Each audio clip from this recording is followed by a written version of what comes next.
au Parc du Massif du Sud, je vous emmène aujourd'hui découvrir les couleurs d'automne. Ici, elles sont vraiment incroyables. C'est grâce à la diversité des essences et des écosystèmes que nous avons la chance d'apprécier toutes ces couleurs chaleureuses.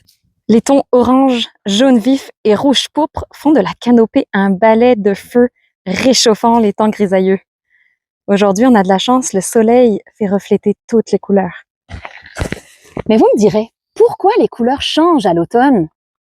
Les feuilles contiennent du chloroplaste. C'est ça qui alimente les arbres. Ces chloroplastes contiennent de la chlorophylle. C'est ça qui donne la couleur verte aux arbres. Eh oui. Ces chloroplastes, ils font de la photosynthèse, c'est-à-dire qu'ils transforment l'énergie lumineuse en énergie chimique, c'est-à-dire les nutriments nécessaires à l'arbre. Bref, ils transforment le CO2 et l'eau en sucre, qui sera stocké alors par les feuilles et qui sera transformé en nutriments ensuite.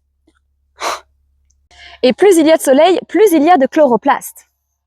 Mais à l'automne, le temps d'ensoleillement baisse et les températures aussi, ce qui fait que les chloroplastes perdent de leur vigueur. C'est ainsi que certains pigments font leur apparition pour protéger la chlorophylle qui va bientôt rentrer en dormance. Bon, petit cours 101 de biologie et de chimie.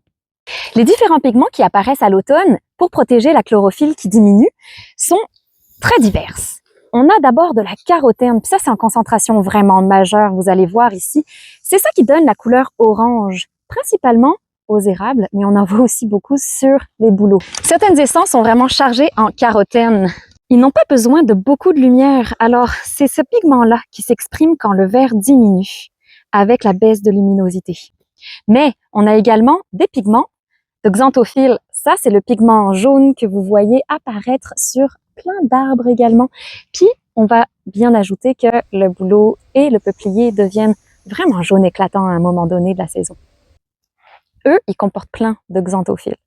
À un moment donné, on voit également une espèce de couleur rouge vif et des fois un peu pourpre qui arrive sur les feuilles. Puis ça, c'est à cause des anthocyanes. Oui, effectivement. Puis c'est tout simplement issu des sucres qui sont stockés dans la feuille. Quand la carotène se mêle fortement aux anthocyanines, on voit apparaître des couleurs bronze, pourpre, vraiment rouge foncé. Les érables contiennent beaucoup d'anthocyanines. Ils ne sont pas présents pendant toute la croissance, contrairement à la carotène. Elles se développent vers la fin de l'été, quand on a le changement dans la dégradation des sucres métaboliques. Les anthocyanes, qui sont d'un rouge plus profond, ont la capacité de changer de couleur suivant l'acidité du sol. Les sucres sont ensuite stockés dans les branches jusqu'au printemps, lorsque la feuille repousse à nouveau. Ouais, bon, je sais, il n'y a pas que les arbres qui changent de couleur à l'automne. La sécheresse et également les pluies peuvent faire varier la saison des couleurs. C'est pour ça qu'on n'a pas un seul automne pareil. Également, si jamais le vent souffle vraiment très fort avant que toutes les couleurs apparaissent, c'est possible qu'on les ait pas toutes parce que les feuilles vont alors tomber beaucoup plus rapidement.